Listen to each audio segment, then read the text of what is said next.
Today, stunning details are now emerging of how the Bondi Beach shooting in Australia, where 15 people were killed by a radicalized father-son duo, was a tragedy long in the making. There were clear signs of danger that the Australian government seems to have either ignored or willfully turned a blind eye to because of their, well, perhaps their own political considerations. And the country had to pay a heavy price for it. Now it has been admitted that Naveed Akram and his 50-year-old father Sajid were inspired by the ideology of the Islamic State. Last month, both of them had travelled to the Philippines, where they are believed to have received arms training. The police in Australia have also confirmed that IEDs and 2 homemade ISIS flags were found in a car registered in the name of Naveed, and this car was parked at the scene of the shooting at Bondi Beach. But how did this indoctrination start? Reports from Sydney suggest that Naveed Akram was a follower of pro-Islamic State preacher Wissam Haddad. Haddad has regularly been seen and heard preaching about jihad on social media, and yet there is absolutely no curb on his activities. As recently as yesterday, he released a statement on social media talking about the Bondi Beach attack and almost tacitly condoning it. Now, the government in Australia is facing the brunt of people's anger, who are asking Albanese plainly, did your politics, your political correctness, and what has been called incompetent hand-wringing cost 15 innocent lives? And the bigger question before the world is this a creeping problem that no country can now afford to ignore? Are we sitting on a time bomb which we can ignore only at our peril? There has been reports in the news about our 2 offenders travelling to the Philippines last month. I can confirm that they did travel to the Philippines. The reasons why they went to the Philippines and the purpose of that and where they went when they were there is under investigation at the moment. I also confirm that the vehicle, which is registered to the younger male, contained IEDs, but I also confirm that it contained 2 homemade ISIS flags. We continue to work through the motive of this tragedy, and we'll continue to do so. And I think it's really important that our investigators continue to be given time to do that. Tony Burke, as far as I'm concerned, and Wong and Albanese, they're committing treason upon Australia. They're betraying Australia with the way that they've handled everything. I don't believe anything that he says. I don't think anyone does. And they're bringing unvetted people into the country more and more for votes. And I'm sorry if I'm not being politically correct. I'm just a person. This is not what I do. But I feel very betrayed. I think Australia should feel very betrayed by the Wong Albanese government. That where things are so raw, the last thing I'm going to do is be in an argument with someone who's gone through that with their parent. And I was listening to the interview but while I was waiting to come on, so I've heard every word of it. Can I say the government never flinched on the principle that people have a right to feel safe and to be safe in Australia, and that anti-Semitism is an evil that needs to be stamped out. And joining us on the show now, we have Tony Lauren. He's a global risk specialist, a former British elite soldier and founder of Zero Risk International. We also have Professor Rohan Gunaratna, renowned counter-terrorism expert and co-author of The 3 Pillars of Radicalization. Thank you very much, both gentlemen, for joining us here, because this is a problem that right now the entire world is looking at. What I want to start by understanding from you, Professor Gunaratna, is how does a bricklayer, somebody who was born and raised in Australia, become so radicalized that he kills his own countrymen? In the case of Naveed Akram, who also recruited his father, his 50-year-old father, Sajid Akram, he was exposed to a radical cleric called Wissam Haddad. And Wissam Haddad himself was investigated by the Australian Security and Intelligence Service in 2019. And Naveed Akram, who is 24 years old, he underwent radicalization over 5 years. And of course, he radicalized his own father, and he participated in the pro-Hamas, pro-Palestinian protests. He also associated with a number of other terrorists of which 2 of them were arrested and incarcerated for sending people to Syria and also engaging in various extremist activity in Australia. So this entire family, we have seen the father and son, both of them got radicalized because they were exposed to extremist preacher, and also they consumed extremist material. So today what is important is that we dismantle the Salafi jihadi infrastructure, because extremism has become a global issue. It has spread everywhere in the world. Previously it was only in the Middle East. And now, unless governments take decisive action to dismantle the extremist entities such as the mosques and the madrasas that are preaching hatred, then there will be a problem. And also, mosque and madrasas should promote moderation, toleration, coexistence. They must study about Judaism, about Hinduism, about Buddhism, about Christianity. So unless there is a greater understanding between the communities, extremism will spread and hatred will spread. And these cities like Sydney will become unlivable, because if anyone sees anyone wearing a Muslim dress or a Jewish dress, they will be attacked. So I think that leadership today is to promote and build those bridges between ethnic and religious communities. It applies to every country, including to India, to Sri Lanka, to the Maldives, to Malaysia. So unless there is an extraordinary effort to build the bridges, intercultural understanding, the threat of extremism will manifest into violence and, of course, terrorism. And we saw a very devastating terrorist attack in Sydney, and that's a lesson for the international community today. Absolutely, and this really hits home for us here in India, because it's just been a month that we ourselves were subjected to a terror attack right in the heart of our national capital, and that terror attack was carried out by a group of extremely well-educated young doctors. So to see this happening in Sydney, one begins to wonder if now it's time to identify the root cause. Mr. Lauren, Wasim Haddad was mentioned by Professor Gunaratne.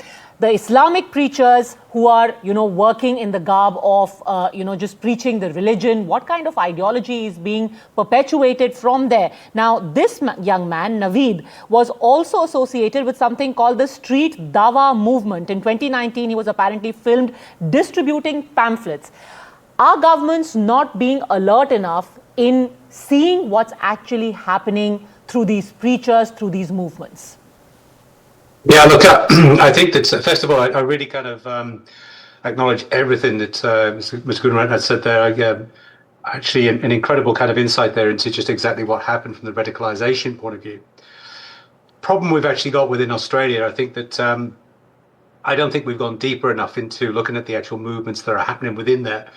And to look at the educational programs as well. We've actually got the politicians trying to actually push the drive on this to actually get cultural awareness and get some of the actual issues sorted out here. We've also got Asia being tried to be active and keeping an eye on individuals, but quite clearly this has left a lot of egg on people's faces, because these gentlemen traveled to the Philippines, and within a month they were kind of doing their own specific thing there, and then bringing this back into Australia. So there's a real concern right now that we're just scratching the surface, and at the end of the day, we haven't really got to the bottom of all the specific threat that does exist within Australia. And of course, everyone's focusing on now on the anti-Semitic side of things, really. But what we're not really seeing is the kind of the rise in the Islamic State kind of threat, and also what we've got really is the far right within Australia. Is gaining traction right now, and in some respects with the assistance or the connection with America. So that's always been on the cards. Why do you think that they're just scratching the surface? Is it because of political correctness, or you think that there is a fear in government that if you went after certain elements, you would be seen as Islamophobic? No, I think it's very much like I said this today on a news report. Australia is unfortunately being kind of classed as the land of milk and honey, and tended to kind of think that everything's going fine. And if you ask the average person about whether we would have a terror attack, they would say no, everything's fine, because we've been told that it's probable, possible, but at the same time, it's business as usual. So there's not a real drive, for anyone to kind of sit up and wake up and smell the coffee. This thing, unfortunately, has, and it's got the actual jungle drums, beating quite loudly now about really what could happen and what will happen in the future. Why the Philippines, Professor Gunaratne? Why did this father-son duo? What are the linkages there? Philippines south is called Mindanao, and for more than 30 years we have seen that extremists and terrorists have traveled to Mindanao for three principal reasons. One is to receive their ideological indoctrination, because there are many foreign preachers that preach the Salafi jihadi ideology. Second is that they travel to the Philippines to receive training, receive weapon training. And third is to get the fatwa, or what you call the legal decree to carry out attacks. So it is very likely both Naveed and Sajid Akram traveled. They were there for nearly 1 month. They entered there November 1st and they were there until the 28th of November. They went there for weapons training and also to receive the fatwa, or what you call the legal decree that it is legitimate to go and do this attack. We have also seen other Australian extremists who have spent time and traveled from Australia to the Philippines before. There was a man called Musa Serantonio that traveled before, who came to the attention of ASIO, the Australian Security and Intelligence Service. What I would hope is that Australia will do two things. One is Australia will better integrate its migrants and its diaspora communities. Australians are very generous people. They're very gentle people. They treat their migrants very well. But I think that it is so important that these migrants don't bring their problems in their home countries into Australia and ruin the stability and security of Australia. So I think that Australian government will have to investigate very closely who is preaching Islam and who is preaching extremism and take steps. Islam certainly, like Christianity, Buddhism, Hinduism, is acceptable.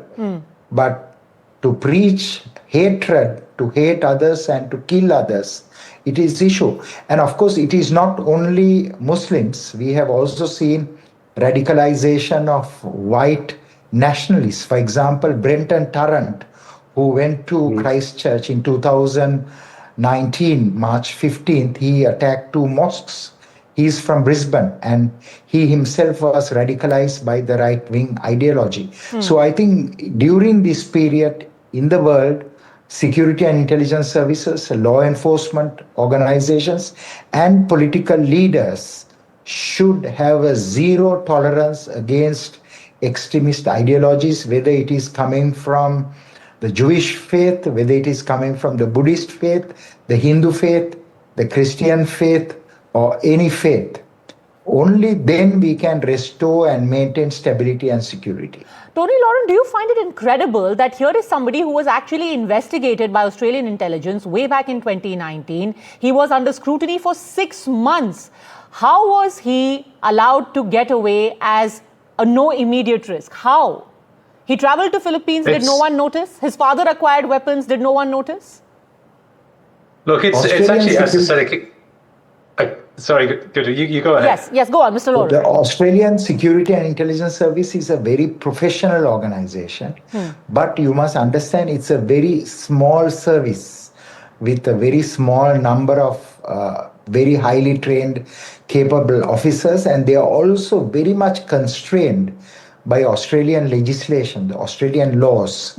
So I believe that they did investigate Naveed Akram because he was associated with another associate who was arrested and imprisoned.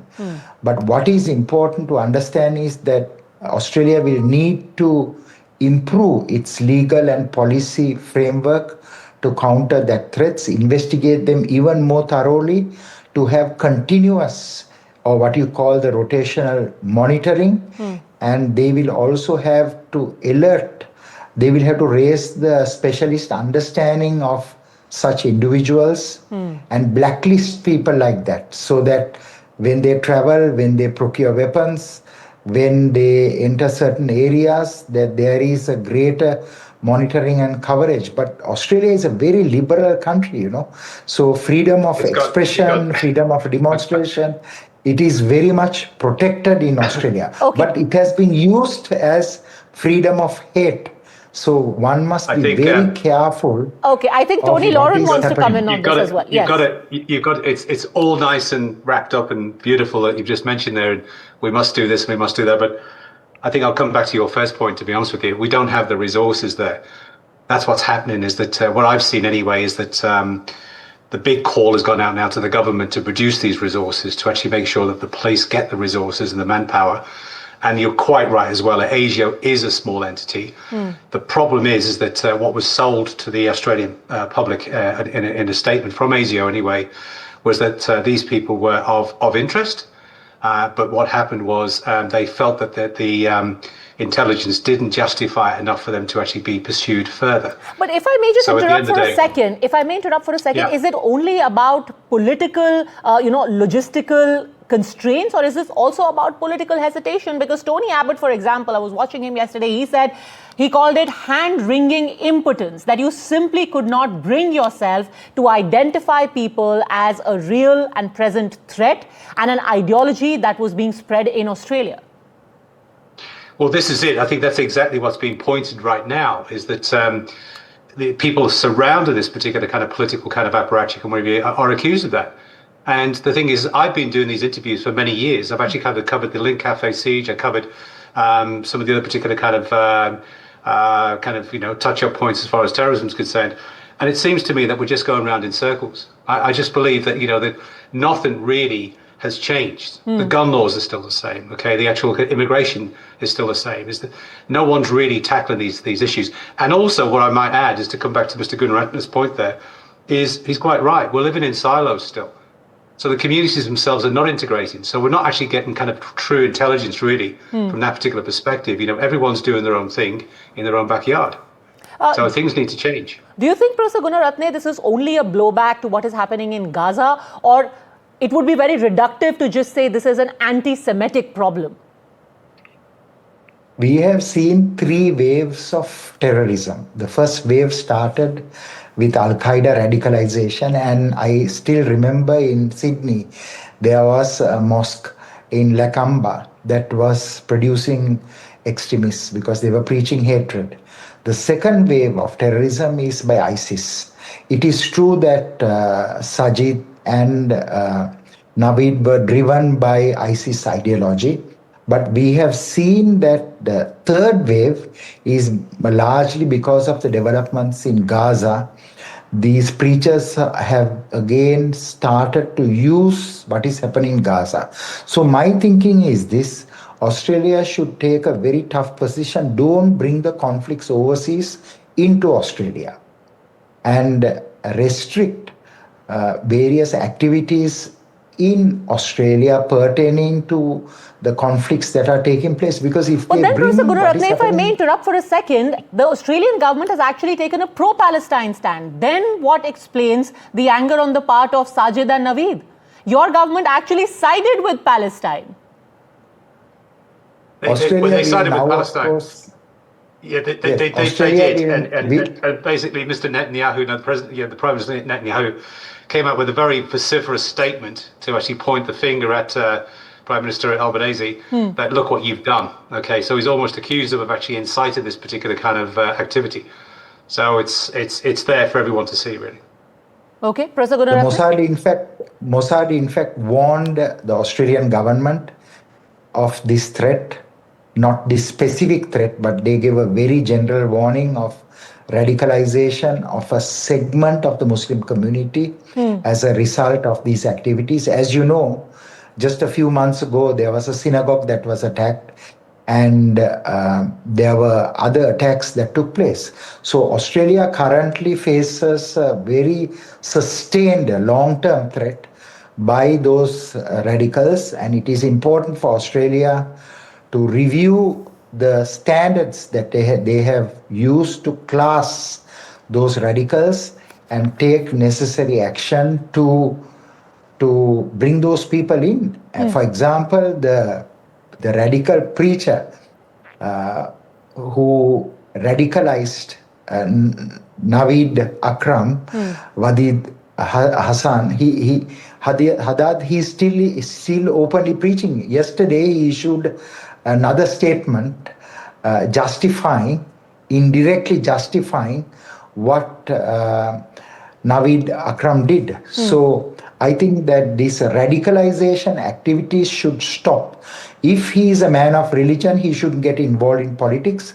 Anyone who is doing religion and politics should be immediately investigated and necessary steps taken. So this lesson is a very important lesson, not only for Australia, but for other countries. Absolutely. Other governments. Absolutely. And that's why, Tony Lauren, as a global risk specialist, what should be the 3 action points for governments worldwide? And I say this specifically as somebody sitting in India, where we have a very real fear that you have a middle-class, young, educated male possibly going down the same road that Naveed did. What should be the 3 action points for us? I think one of the first action points that I can see really is that we've lost touch with the youth. And it's not really happening as much. We're getting a society here where people are doing their own thing and being groomed and being kind of pushed into certain areas as well. We just don't have the strength. We saw the actual kind of the social media kind of laws coming out that, under 16 now, they can't actually kind of fly through these particular kind of areas. Yes, there's still going to be kind of circumvention of these particular social media platforms, but, limiting it now is a good step, I believe, anyway. The second one really is to actually kind of get the parents engaged. I feel we've disconnected. The parents don't really know what's going on with the individuals themselves. The third thing really for me is, as Mr. Gunaratne said anyway, is get into the communities and start to listen to what's going on and find out what's going on. Don't be scared of the silos. Don't step back and think there's no-go areas that you can't go into because of fear or whatever. The police need to take the baton and run with it really and make sure everything's a lot better. And finally, Professor Gunaratne, also time for some tough talk where you call a spade a spade. I remember at the beginning of this year, there were those horrible videos where you had 2 nurses on camera saying that we are here to kill Jews. Being nurses, they recorded that statement and it just got passed over after some, token action taken against the 2 of them. These kind of signs should be actively sought out by governments, identified, and the root cause should be addressed. Firstly, the Australian government will take decisive action after this attack because it has traumatized the Australian society and it has sent a very clear signal to the current government. And I think that this momentum should be seized to do a number of things. One is, of course, something the Australians are very aware of, that is the impact of the social media. So social media is the game changer.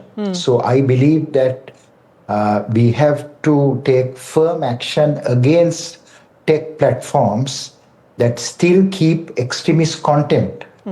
So Wadid Haddad's extremist videos, even you can access it right now and put it on your channel. So one is take decisive action to remove that content. And if tech platforms, if tech companies are unwilling to do that, investigate those tech companies and prosecute the executives in addition to charging them a lot of money. This is number one. Number 2 is to increase the size both of ASIO and of ASIS. The security and intelligence services need more resources and more numbers to fight this because the threat of extremism is rising. Third is, of course, to integrate the communities in Australia. We have seen the Muslim radicalization is huge in Australia. For example, the Easter Sunday attack, a man called Jamil, who introduced the ideology to Zahran Hashim and others to stage the Easter Sunday attack. He was radicalized in Melbourne. Number of Australians have traveled to Syria and Iraq. Number of Australians other than this son and father have traveled to the Philippines to receive training and to have engagement. So this is a matter for Australia to deal with. When the terrorist group called Jamaah Islamiyah was disrupted after the Bali attack, where 88 Australians were killed, 44 Jamaah Islamiyah members were identified in Melbourne, in Sydney and in Perth. So I believe that it is time for the Australian leadership to take action, very decisive action, relentless action, and whether people like it or not, they will have to ensure that no extremism, no exclusivism. And even it comes to religious studies, they should teach all religions so that people will start to respect all religions. So this is not a problem that is Australia-wide. Yep. This is not a problem of any one community, but these are segments of community. And we have seen the radicalization is not only in the periphery. It has gone to the heart. So it is the rich, the poor, the educated and the less educated that are now being radicalized. It is no longer a peripheral phenomenon, and that is why it has to be addressed. Absolutely, striking right in the heart of our cities, right in the heart of our countries. Final point you want to make, Mr. Lauren? Yes, I agree with that. And I think that we did a documentary on Jihad Sheilas, as it was called anyway, for the ABC. And we were quite surprised to see how many people, women in particular, who were being kind of radicalized in Afghanistan and Pakistan. And our own Raisa Hutchinson actually had a marriage proposal from Khalid Sheikh Mohammed, and it went to that particular level. So at the end of the day, we do know there has been a problem for many, many years, but I think there's been a blind eye. And I think that the radicalisation program is actually up to notch, since the last couple of events, and also the events in Gaza. No two ways about it. Well, one hopes that this unfortunate incident should be an eye-opener. Radicalism simply cannot be given a wide berth anymore or swept under the carpet. Identify and shut down, whether it's happening in mosques, whether it's happening on the streets, or whether it's happening online. Professor Gunaratne and Tony Lauren, appreciate you joining us and sharing your wisdom here on NDTV. Thank you. Thanks very much. Thank you.